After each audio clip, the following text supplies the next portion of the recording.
Welcome to Home Cooking for One or Two.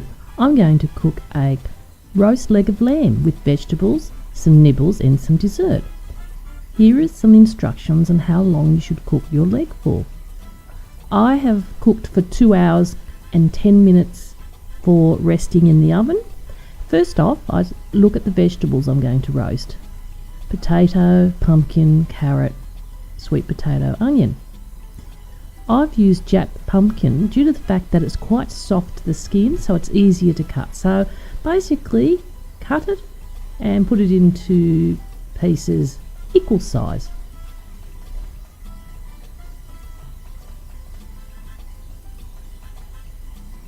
Now with potato, I'm going to boil it for 5 minutes and then rest it in the hot water for another 5 minutes. I peel my potato, but you can just leave the skin on if you wish. It's up to you. And I cut them to about that size, all equal size. I make enough potato so there's spare left over. There you see. Now what I'll do is I'll take it over to the sink and I will rinse with water, get rid of all that starch, and then you can either put hot or cold water. I put hot, bring it up to the boil, and once it's boiling, 5 minutes boiling, a bit of salt, and then another 5 minutes resting. In the meantime, wash my leg of lamb, put it on a roasting tray. I usually use olive oil to massage into the leg all over. You can use other oil, but I like olive oil personally. Now give it a bit of a massage and basically salt and pepper. If that's all you have, salt and pepper is fine. Good meat is good meat no matter what. Now salt and pepper, but I will be using herbs today, whatever you have, but I'm going to use rosemary,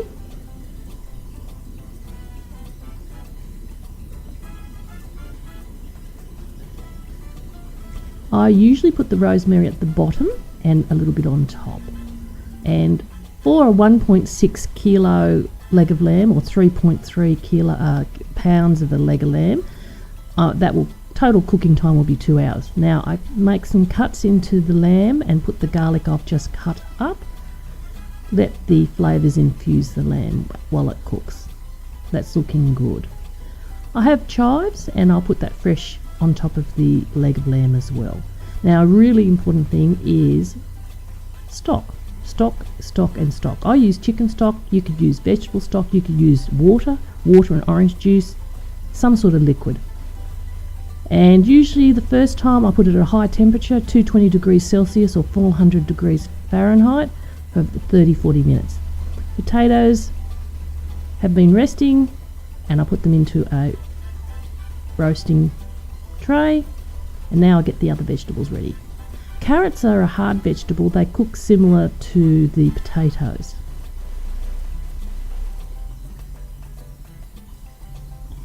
Now onion is always very nice, and usually I cut them to quarters. You can use other vegetables as well. It depends what you have, what's your favourite vegetable, etc.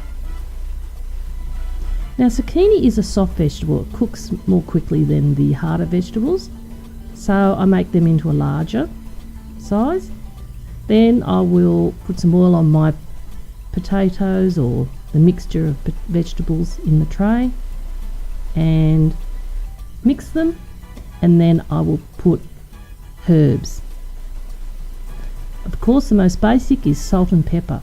If you just have salt and pepper, that's good, but nice to have herbs. So we'll do pepper, salt, and I've got some lovely fresh thyme, just popping that on top, looking good. I've got a little bit of dried basil as well, so I'm going to use that. You could use oregano, you could use anything, paprika, turmeric, and then I will put some more chive on top, really nice. I mean, that's looking really good even before I put it in the oven, looking good, and a little bit more oil, give it a shake, stock yet again. Now sweet potato I cut right at the end, just before I put it into the roaster. This is because it will go brown if you let it hang around.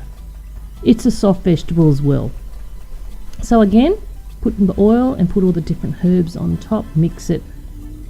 Now a friend who's coming over doesn't like meat juice on roast vegetables, so I haven't put them into the roasting tray with the meat. I just put these separate.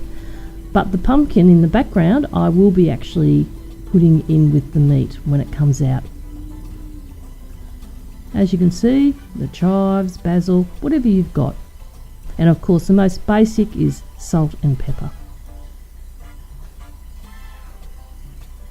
And some stock. Alright, after the first half hour, look at that, beautiful, lovely cooking. Bit of colour, turn it over. Now I forgot to put bay leaves. I'm going to put a couple of bay leaves on top. Absolutely lovely. And of course, most important, lots of stock, stock and stock and stock. Now I'm going to put the pumpkin into the pan, and that looks really, really nice. Again, stock, make it all lovely. Gives it a bit of flavour, even though there's a lot of flavour happening anyway. Now reduce the oven to about 180 degrees Celsius and 350 Fahrenheit for the rest of the cooking time. Bring it out another half hour. Look at that, it's all cooking, looking nice. Move the leg of lamb around again and move the vegetables. More stock is always really good, very good. Move the vegetables around to put a bit more stock in with them. You can always add anything like, oh, I forgot a herb, put an extra herb on. You could put tomatoes on at the moment if you wanted to, but I think there's enough vegetable. Next, I'm just making a few nibbles. I bought some store-bought dip, put it on a little tray, put some tomatoes and chives on top, some crackers on the side, and I've got a few little trays of, treats. Cherries and grapes and watermelon would be nice too. Now we've brought it out, we're turning it again. At this moment, if you like it rarer, you could eat it at this stage, but to me, I like it well done.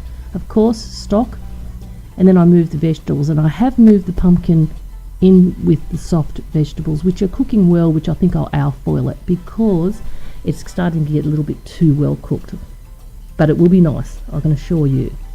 So it goes in one last time into the oven, and then when the time is up, you let it rest in the oven for about 10-15 minutes. Now we get the beans and broccoli ready if that's what you want. We've just got beans today. It's come out and it's looking wonderful. It's rested for 10 minutes in the oven.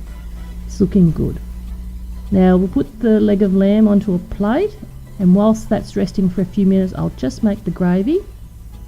I've got the juices on the side, so just ready-made gravy. Add water, heat, and there'll be a bit of stirring. In the meantime, I'm going to strain all that pan juice into a bowl so I can put that into the gravy. When the gravy's cooked, add that pan juice and it will just make a beautiful flavour. Now that's looking good. Stir, stir and stir. Now we will add the pan juices, and if it's too thick still, a little bit of water. Warm up the jug, hot water, and tip that hot water out, and then put the lovely consistently nice gravy into the jug. Beautiful. Now that's looking good. So we're nearly ready to go on, cut the lamb and plate all the lamb and vegetables. Looking nice. Look at that, lovely. Smells delish. Now if you have an electric knife, fantastic. I love them. But if not, you just carve it up. And look, that's lovely. Get a nice plate, something you like, or a couple of plates. What's good for you? Cut it, and that's good serving for a couple of people, and then you've still got a bit left over, and that's always good because you can make another couple of roast meals. It's just delicious. But that would mostly feed 4 people if you cut it all off, and a little left over. Then all the potatoes and the lovely vegetables, and then the softer vegetables, pumpkin, and then the beans, a little garnish, which is a tomato and some chives. Now that's looking good. Got the gravy, so you made the gravy, so we'll put that in there. Looking good. Good. Now let's go out to the table. So we've done the table up, and it's all cheerful, and a bit of nibbles. Lovely, look at that. That just looks beautiful. It's going to taste fantastic. The smell is amazing. Nothing like a good home-cooked meal.